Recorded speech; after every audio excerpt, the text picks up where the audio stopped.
It is said that in Ulthar, which lies beyond the river Sky, no man may kill a cat, and this I can verily believe as I gaze upon him who sitteth purring before the fire. For the cat is cryptic, and close to strange things which men cannot see. He is the soul of antique Egyptus, and bearer of tales from forgotten cities in Meroe and Ophir. He is the kin of the jungle's lords, and heir to the secrets of hoary and sinister Africa. The Sphinx is his cousin, and he speaks our language, but he is more ancient than the Sphinx, and remembers that which she hath forgotten. In Ulthar, before ever the burgesses forbade the killing of cats, there dwelt an old cotter and his wife, who delighted to trap and slay the cats of their neighbors. Why they did this, I know not, save that many hate the voice of the cat in the night, and take it ill that cats should run stealthily about yards and gardens at twilight. But, whatever the reason, this old man and woman took pleasure in trapping and slaying every cat which came near to their hovel, and from some of the sounds heard after dark, many villagers fancied that the manner of slaying was exceedingly peculiar.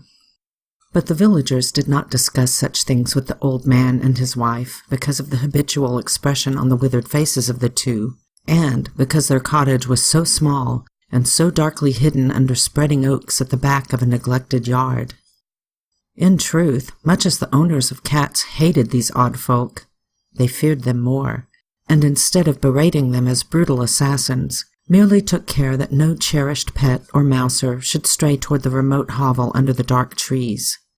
When through some unavoidable oversight a cat was missed, and sounds heard after dark, the loser would lament impotently, or console himself by thanking fate that it was not one of his children who had thus vanished. For the people of Ulthar were simple, and knew not whence it is all cats first came. One day, a caravan of strange wanderers from the south entered the narrow, cobbled streets of Ulthar. Dark wanderers they were, and unlike the other roving folk who passed through the village twice every year. In the marketplace, they told fortunes for silver and bought gay beads from the merchants. What was the land of these wanderers, none could tell, but it was seen that they were given to strange prayers, and that they had painted on the sides of their wagons strange figures with human bodies and the heads of cats, hawks, rams, and lions, and the leader of the caravan wore a headdress with 2 horns, and a curious disk betwixt the horns. There was in this singular caravan a little boy with no father or mother, but only a tiny black kitten to cherish. The plague had not been kind to him, yet had left him this small, furry thing to mitigate his sorrow, and when one is very young, one can find great relief in the lively antics of a black kitten. So the boy, whom the dark people called Menes, smiled more often than he wept as he sat playing with his graceful kitten on the steps of an oddly painted wagon. On the 3rd morning of the wanderer's stay in Ulthar, Menes could not find his kitten, and as he sobbed aloud in the marketplace, certain villagers told him of the old man and his wife, and of sounds heard in the night. And when he heard these things, his sobbing gave place to meditation, and finally to prayer. He stretched out his arms toward the sun and prayed in a tongue no villager could understand, though, indeed, the villagers did not try very hard to understand, since their attention was mostly taken up by the sky and the odd shapes the clouds were assuming. It was very peculiar, but as the little boy uttered his petition, there seemed to form overhead the shadowy, nebulous figures of exotic things, of hybrid creatures crowned with horn-flanked discs. Nature is full of such illusions to impress the imaginative. That night, the wanderers left Ulthar and were never seen again, and the householders were troubled when they noticed that in all the village there was not a cat to be found. From each hearth the familiar cat had vanished. Cats large and small, black, gray, striped, yellow, and white. Old Cranon, the burgomaster, swore that the dark folk had taken the cats away in revenge for the killing of Menes' kitten, and cursed the caravan and the little boy. But Nith, the lean notary, declared that the old cotter and his wife were more likely persons to suspect, for their hatred of cats was notorious and increasingly bold. Still, no one durst complain to the sinister couple, even when little Etal, the innkeeper's son, vowed that he had at twilight seen all the cats of Ulthar in that accursed yard under the trees, pacing very slowly and solemnly in a circle around the cottage, two abreast, as if in performance of some unheard-of rite of beasts. The villagers did not know how much to believe from so small a boy, and though they feared that the evil pair had charmed the cats to their death, they preferred not to chide the old cotter till they met him outside his dark and repellent yard.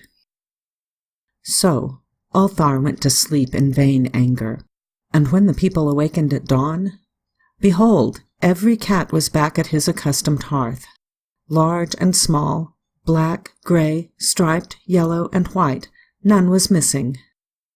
Very sleek and fat did the cats appear, and sonorous with purring content.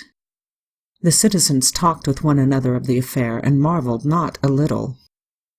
Old Crannan again insisted that it was the dark folk who had taken them, since cats did not return alive from the cottage of the ancient man and his wife. But all agreed on one thing, that the refusal of the cats to eat their portions of meat or drink their saucers of milk was exceedingly curious. And for 2 whole days, the sleek, lazy cats of Ulthar would touch no food, but only doze by the fire or in the sun. It was fully a week before the villagers noticed that no lights were appearing at dusk in the windows of the cottage under the trees. Then the lean Nith remarked that no one had seen the old man or his wife since the night the cats were away. In another week, the burgomaster decided to overcome his fears and call at the strangely silent dwelling as a matter of duty, though in doing so he was careful to take with him Shang the blacksmith and Thule the cutter of stone as witnesses. And when they had broken down the frail door, they found only this: 2 cleanly picked human skeletons on the earthen floor, and a number of singular beetles crawling in the shadowy corners. There was subsequently much talk among the burgesses of Ulthar. Zath, the coroner, disputed at length with Nith, the lean notary, and Crannan and Shang and Thule were overwhelmed with questions. Even little Etal, the innkeeper's son, was closely questioned and given a sweetmeat as a reward.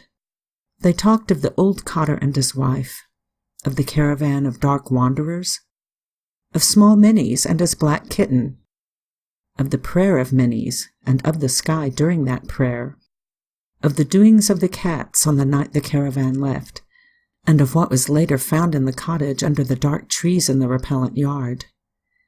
And in the end, the burgesses passed that remarkable law which is told of by traders in Hatheg and discussed by travellers in Nir, namely, that in Ulthar no man may kill a cat.